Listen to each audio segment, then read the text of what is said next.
तो बच्चों यहाँ पर मैंने उठाया क्वेश्चन नेट का रिलेटेड इंटरमीडिएट से। बच्चों देखते हैं क्वेश्चन क्या है, फिर उसके बाद स्टार्ट करते हैं इसको करना। ठीक है बच्चों, ये क्वेश्चन है जून 2018 का क्वेश्चन है, जून 2018 का। इसको यहाँ पे देखते हैं। तो क्वेश्चन क्या है बच्चों, the correct order of the rate of the following reaction is. तो यहाँ पर बच्चों एक रिएक्शन दी हुई है, आयोडीन दिया है यहाँ पर ये, और उसका सब्स्टिट्यूशन किया है किससे, NaNH2 से। तो NH2 दिया है और K1 रेट कॉन्स्टेंट है इसका। सेकेंड रिएक्शन देखते हैं बच्चों, उसमें क्या दिया है, Cl दिया है, K2, और फिर यहाँ पर क्या आ गया, NaNH2 सोडामाइड से रिएक्शन है और यहाँ पर NH2 आ गया। 4 रिएक्शंस दी हुई है, यहाँ पर दे दिया बच्चों NO2 और यहाँ पर आयोडीन है, सब्स्टिट्यूशन रिएक्शन हुई है, न्यूक्लियोफिलिक सोडामाइड दिया हुआ है, इथाइल ETONA दिया है, तो आयोडीन की जगह क्या आया, OET आया बच्चों। और यहाँ पर कंपैरिजन फिर यहाँ पर दे दिया फ्लोरीन, उसकी जगह पे भी किया हुआ है, सब्स्टिट्यूशन रिएक्शन हुई है, OET आया। तो यहाँ पर रिलेटिव रेट पूछा है कि इस रिएक्शन का इस रिएक्शन के साथ रिलेटिव रेट कि K1 K2, K1 बड़ा होगा मतलब इसका रेट कांस्टेंट बड़ा होगा कि इसका रेट कांस्टेंट बड़ा होगा। ठीक है, K1 बड़ा है K2 से, K2 बड़ा है K1 से, कौन सी रिएक्शन फास्ट जाएगी। ऐसे बच्चों यहाँ पर कंपैरिजन पूछा गया K3 और K4 में कि K3 लार्जर है या फिर K4 लार्जर है। इसके 4 ऑप्शन बना दिए इन्होंने। तो आपको यहाँ पर ये दिमाग लगाना है कि कौन सी रिएक्शन, ये रिएक्शन फास्टर है या फिर ये रिएक्शन फास्ट है, ये रिएक्शन फास्ट है या फिर ये रिएक्शन फास्ट है। 4 ऑप्शंस दिए हुए हैं, थोड़ा सा सोचो खुद से, फिर आगे इसके आंसर में फॉरवर्ड आगे चलते हैं हम लोग। तो पहले कंपैरिजन इन दोनों का करना है और फिर कंपैरिजन इन दोनों का करना है बच्चों, और उसके हिसाब से फिर चूज करना है आंसर कौन सा होगा। ठीक है, तो इन 2 रिएक्शंस को थोड़ा सा ध्यान से ऑब्जर्व करो, यहाँ पर और यहाँ पर डिफरेंस क्या है। यहाँ पर NO2 लगा दिया है और यहाँ पर NO2 नहीं है। तो आपको पहले तो मैकेनिज्म सोचिए कि ये रिएक्शन किस मैकेनिज्म से, कहीं भी रेट पूछेगा, कहीं भी रेट की बात आएगी ऑर्गेनिक केमिस्ट्री में, किसकी रेट का कंपैरिजन पूछा जाएगा, तो रेट का कंपैरिजन बिना मैकेनिज्म के नहीं होगा। आपको क्या जाना, मैकेनिज्म। तो मैकेनिज्म बनानी है, पहले ये रिएक्शन किस मैकेनिज्म से जा रही है, तभी रेट का कंपैरिजन आप कर पाओगे। आपको मैकेनिज्म पता होनी चाहिए रिएक्शन की, नंबर 1 क्लियर है। तो मैकेनिज्म से कुछ नहीं होगा, उसमें मैकेनिज्म आपको पता होना चाहिए रेट डिटरमाइनिंग स्टेप, उसमें मोर देन 1 स्टेप हो सकते हैं। तो रेट डिटरमाइनिंग स्टेप कौन सा है, RDS स्टेप कौन सा है, और उसमें कौन कौन से फैक्टर हैं। तो क्लियर कर दिमाग में पिक्चर हो जानी चाहिए बच्चों। अगर कहीं पर रेट का कंपैरिजन पूछा गया है तो आपको क्या करना है, उसकी मैकेनिज्म बनानी है और फिर थिंक करना है कि उसका रेट डिटरमाइनिंग स्टेप कौन सा है। उसी के बेसिस पे आप उनके रेट का कंपैरिजन कर पाओगे। रिसेंट क्वेश्चन आया हुआ है, कहीं भी बात होगी रेट की, तो आपको क्या करना है, उसकी मैकेनिज्म बनानी है और फिर क्या करना है, RDS स्टेप ढूंढना है। तो कीजिए इतने स्टेप बच्चों पहले कि इसका मैकेनिज्म क्या है और इसकी मैकेनिज्म क्या है। मैं आगे आंसर डिस्कस करता हूँ बच्चों। तो पहली रिएक्शन जो है बच्चों ये है, तो इसकी मैकेनिज्म देखोगे किस तरह से जग गया है बच्चों। NH2 यहाँ पर आया आयोडीन, और यहाँ पर दूसरा बच्चों दूसरे क्वेश्चन में क्या है बच्चों, यहाँ पर लिविंग ग्रुप चेंज किया है, यहाँ पर क्या है Cl है, यहाँ पर क्या दिया Cl, और K1 K2 का कंपैरिजन किया है। तो पहले क्या, जैसे कि मैंने ऊपर बता दिया, रेट का कंपैरिजन करना है तो क्या करना है, हमें K1 K2 का कंपैरिजन करना है, तो हमें आनी चाहिए इस रिएक्शन की मैकेनिज्म आनी चाहिए। आखिर मैकेनिज्म क्या गई होगी, तो सोडामाइड है, हैलाइड है, तो बच्चों बेंजाइन मैकेनिज्म से जाता है। किस तरह से जाएगा, benzene through benzene mechanism, benzene intermediate बनेगा इसमें। तो बेंजाइन में क्या होता है, सोडामाइड बच्चों H सब्सट्रैक्ट करता है, ये यहाँ पर जाएगा, आयोडीन निकल जाएगा, बेंजाइन का फॉर्मेशन। फिर बेंजाइन पे क्या होगा बच्चों, सोडामाइड यहाँ पर ट्रिपल बॉन्ड पर अटैक करेगा और ये इस तरह से फिर प्रोटॉन अटैक कर लेगा, तो इस तरह से हमारा NH2 बनेगा। तो ये तो वही बच्चों मैकेनिज्म, लेकिन इसमें रेट डिटरमाइनिंग स्टेप कौन सा होगा। तो बच्चों इसका जो रेट डिटरमाइनिंग स्टेप है, बेंजाइन काफ़ी अनस्टेबल इंटरमीडिएट है, बेंजाइन का बनना फर्दर तो काफ़ी इजी अटैक है, ट्रिपल बॉन्ड काफ़ी वीक बॉन्ड होता है बच्चों। ट्रिपल बॉन्ड इसमें जो बनता है काफ़ी वीक बॉन्ड होता है। sp जैसे कि हम बेंजाइन की उसमें देख चुके हैं, sp2 की ओवरलैपिंग से बनता है बच्चों। तो इसका जो फर्स्ट स्टेप है क्या है, रेट डिटरमाइनिंग स्टेप है। तो इस फर्स्ट स्टेप क्या, रेट डिटरमाइनिंग स्टेप हो गया। तो इन दोनों का कंपैरिजन आपको करना है, इन 2 रिएक्शंस का अगर हम कंपैरिजन करें, तो एक में दिया है बच्चों आयोडीन, एक में दिया है Cl। तो यहाँ पहला स्टेप जो है रेट डिटरमाइनिंग स्टेप है, तो लीविंग ग्रुप जो लीव कर रहा है वो पहले स्टेप में लीव कर रहा है, बाकी दूसरे सेकेंड स्टेप्स तो बच्चों दोनों में सेम है और रेट डिटरमाइनिंग स्टेप भी नहीं है। तो इसका मतलब है कि लीविंग ग्रुप जो बेटर होगा उस पर रिएक्शन डिपेंड करेगी। तो पहले में K1 में क्या है बच्चों, आयोडीन लीविंग ग्रुप है, दूसरे में क्या है बच्चों, Cl है। तो इसका मतलब K1 लार्जर होगा K2 से, K1 लार्जर होगा K2 से, क्योंकि रेट डिटरमाइनिंग स्टेप में लीविंग ग्रुप ब्रेकआउट कर रहा है। और जो बेटर लीव कर जाएगा वो क्या होगा, जो बेटर लीव कर जाएगा वो रिएक्शन क्या होगी, फास्ट होगी। तो फर्स्ट रिएक्शन क्या होगी बच्चों, फास्ट होगी। K1 must be more than K2। Clear है। तो यहाँ पर थोड़ा सा अगला देखेंगे बच्चों, अगली रिएक्शन किस, तो हमने यहाँ पे डिसाइड कर लिया कि K1 लार्जर होगा K2 से, क्योंकि ये रिएक्शन जा रही है बेंजाइन मैकेनिज्म से। और बेंजाइन मैकेनिज्म में फर्स्ट स्टेप जो होता है बच्चों रेट डिटरमाइनिंग स्टेप होता है, क्योंकि पहले अनस्टेबल इंटरमीडिएट बना, फिर उसके बाद हम स्टेबिलिटी की तरफ को जा रहे हैं। पहले क्या बना, अनस्टेबल बेंजाइन इंटरमीडिएट बना है, फिर हम प्रोडक्ट की तरफ को जा रहे हैं रिएक्टेंट से।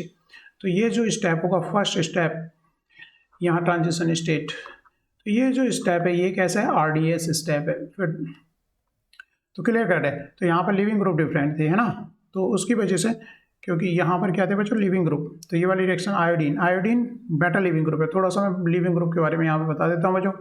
तो because iodine is a better leaving group than Cl negative. क्यों लिविंग बेटर ग्रुप है बच्चों Cl नेगेटिव से, क्योंकि iodine is larger so more stabilize negative charge.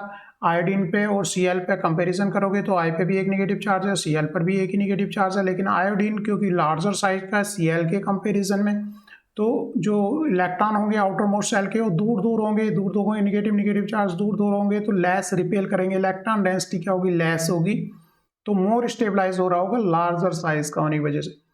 Cl smaller size है, electron number of electron outer most में उतने ही है, तो लेस स्टेबलाइज होगा क्योंकि क्लोज क्लोज होंगे, इसकी बॉडी बड़ी है, तो क्या होगा बच्चों ये लेस स्टेबलाइज होगा। ये क्या है, मोर स्टेबलाइज है, ठीक है। ये क्या है, लेस स्टेबलाइज है, क्योंकि इसमें मोर इलेक्ट्रॉन डेंसिटी होगी, इलेक्ट्रॉन डेंसिटी ज़्यादा होगी इस छोटे साइज की वजह से। तो बच्चों स्टेबिलिटी ऑफ एनायन पे डिपेंड करता है leaving group, stability of anion. तो स्टेबिलिटी ऑफ एनायन को थोड़ा सा हमें रिव्यू क्या है, जब हम पीरियडिक टेबल में बच्चों लेफ्ट टू राइट जाते हैं तो फैक्टर डिपेंड करता है ड्यू टू इलेक्ट्रोनिगेटिविटी। ये क्या फैक्टर है, स्टेबिलिटी, लेफ्ट टू मतलब CH2 NH2 H negative F negative, same period में बात कर रहे हैं तो हम इलेक्ट्रोनिगेटिविटी से कंपेरिजन करते हैं। ये वाले जो है बेटर लिविंग ग्रुप हो रहे हैं, मतलब मोर स्टेबलाइज एनायन हो रहे हैं। F negative better leaving group है, OH नेगेटिव से, OH बेटर है, NH2 नेगेटिव से, क्योंकि स्टेबलाइज एनायन है सेमी पीरियड में। लेकिन नीचे की तरफ पीरियडिक टेबल में जाते हैं तो बच्चों ड्यू टू साइज फैक्टर रहता है। क्या फैक्टर रहता है, due to size. Same period में जाते हैं, क्या है फैक्टर, सेम पीरियड में जाते हैं तो बच्चों इलेक्ट्रोनिगेटिविटी फैक्टर है। जब नीचे आते हैं तो क्या है, साइज फैक्टर है। जब स्टेबलाइज एनायन होते हैं वो बेटर लिविंग ग्रुप होते हैं, तो नीचे की तरफ को लिविंग ग्रुप करेक्टर बढ़ा है, और इधर जाने पर भी बढ़ा है क्योंकि stabilize anion due to electronegativity, same period में इलेक्ट्रोनिगेटिव फैक्टर। तो बच्चों स्टेबिलिटी ऑफ एनायन, दो फैक्टर यहाँ पे मैंने बताया, एक तो इलेक्ट्रोनिगेटिविटी, दूसरा फैक्टर बताया बच्चों साइज। जब साइज कब लगेगा, हम पीरियडिक टेबल में अप टू डाउन जा रहे हैं तो साइज फैक्टर देखते हैं, और जब सेम पीरियड में जा रहे होते हैं तो फैक्टर क्या रहता है, इन द सेम पीरियड हम बात करते हैं बच्चों इलेक्ट्रोनिगेटिविटी। ठीक है, तो यहाँ पर हमने डिसाइड कर लिया बच्चों इसका कि आई नेगेटिव बेटर लिविंग ग्रुप है, इजीली निकलेगा, रिएक्शन फास्ट होगी। तो एक रिएक्शन का कंपैरिजन हो गया। सेकंड रिएक्शन में किस मैकेनिज्म से जाएगी, सेकंड रिएक्शन देखते हैं बच्चों।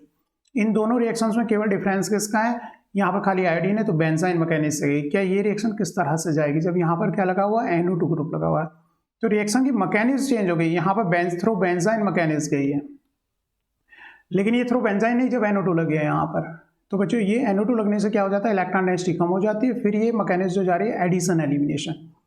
ठीक है, अब ये बेंजाइन से नहीं जा रहा है, NO2 लगा हुआ है, तो इसकी मैकेनिज्म डिफरेंट हो गई, देखते हैं। तो बच्चों नेक्स्ट रिएक्शन जो है, नेक्स्ट गैस आयोडीन लगा हुआ है यहाँ पर, और दूसरे में यहाँ फ्लोरीन लगा हुआ है, F लगा हुआ है, F लगा हुआ है, जिसमें कंपैरिजन करना है। तो बच्चों रिएक्शन जो जारी है ये मैकेनिज्म क्या जाएगी, एडिशन एलिमिनेशन, क्योंकि यहाँ NO2 ग्रुप क्या कर देता है, इलेक्ट्रॉन डेफिशिएंट बना देता है रिंग को, तो यहाँ पर इलेक्ट्रोफाइल अटैक कर सकता है, ये यहाँ पर अटैक कर सकता है, यहाँ पर ये क्या हुआ, यहाँ पर निगेटिव चार्ज चला गया, I निगेटिव, और यहाँ पर क्या लग गया, OET लग गया। अब ये बेंजाइन मैकेनिज्म से तो जा नहीं रही, इस तरह से जा रही है बच्चों।